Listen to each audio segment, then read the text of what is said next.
What happened was, fast forward a few days, America decided to, now step in. They've been watching from the sidelines.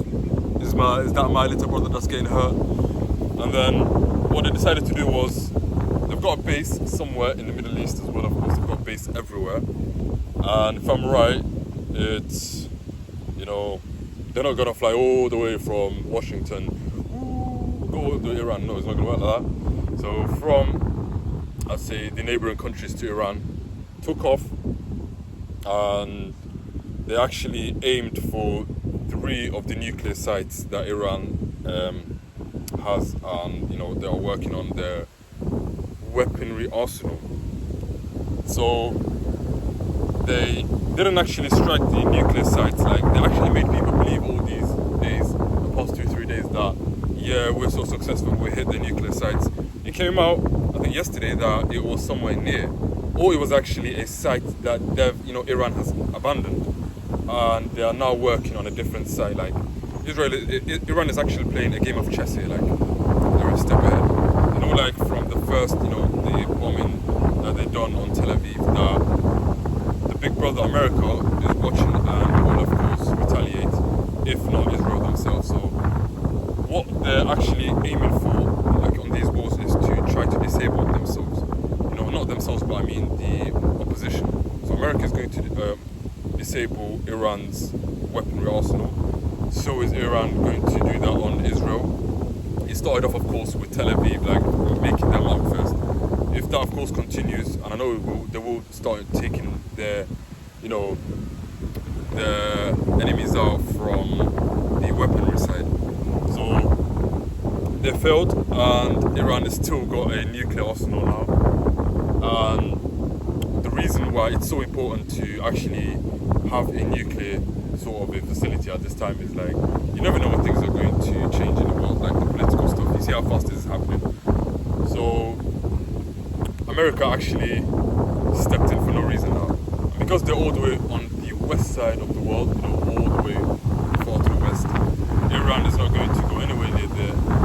So the airspace is completely sealed. A lot of them have bases in all these countries that are close to them. So Iran needs to be retaliating and hit Qatar.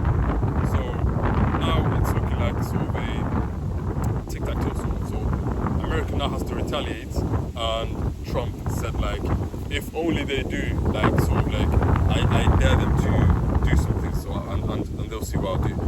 So now Iran, actually surprised everyone with this. Like, they went straight with Israel, bombed them, and then now Qatar, the American bases, and it's seeming like we're waiting for the response that America or Israel is going to do. And it's very clear, like, 2 vs 1, and Iran is actually standing their ground in this one. Like, this is very interesting.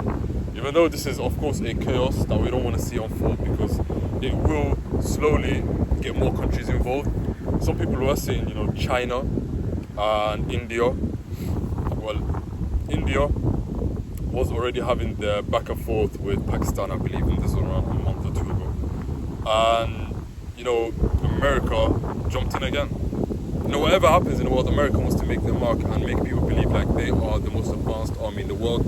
I don't believe that, and they are not, factually speaking and statistically. It definitely is Russia. Like, I had a look on their, just the nuclear warheads that they contained yesterday, and that's above 4,000. America's got 3,000 or so. UK, here, they've got 250. That's quite low, but looking at, countries, resources, materials and stuff, it is very understandable that Russia is leading this.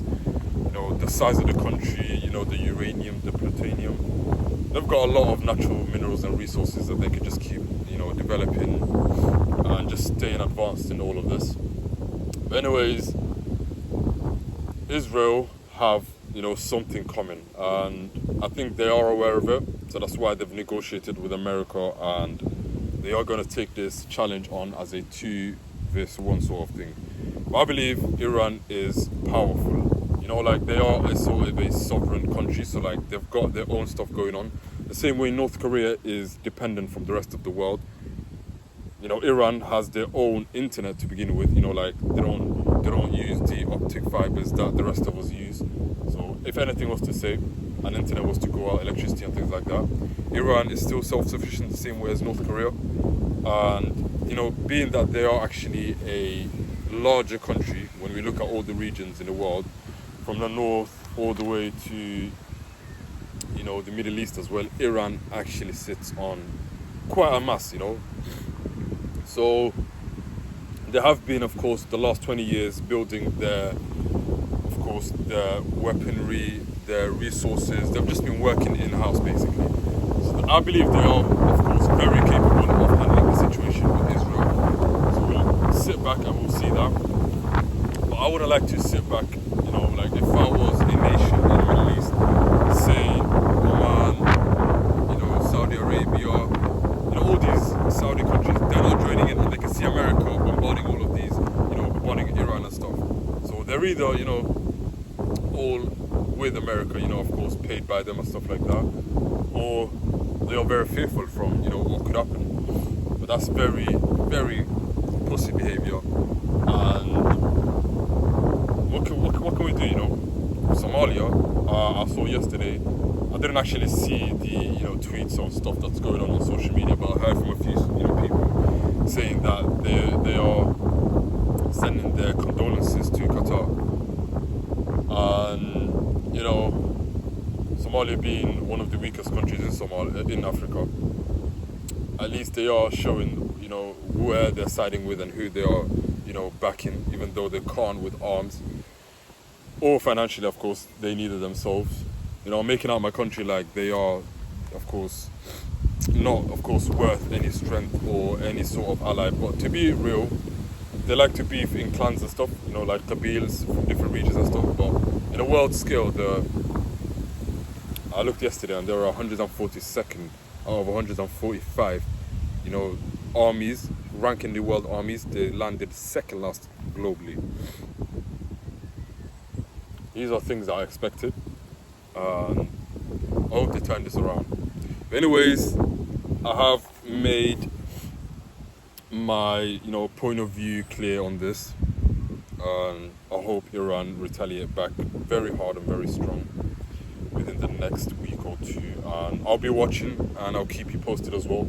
So I'll either make shorts or make a part 2 or 3 or whatnot. But other than that, it is I wouldn't say early morning, but it is early. I've got work within the next few minutes. I'll say around half an hour or so. So I'll take my cappuccino and I'll make the trip back. And it's been very interesting and very nice to make a early vlog again. This is the second one. But I'll definitely try to do more of these every once in a while when I get the chance to. And I'll keep the video out there. And I hope you enjoy your day and take care and peace.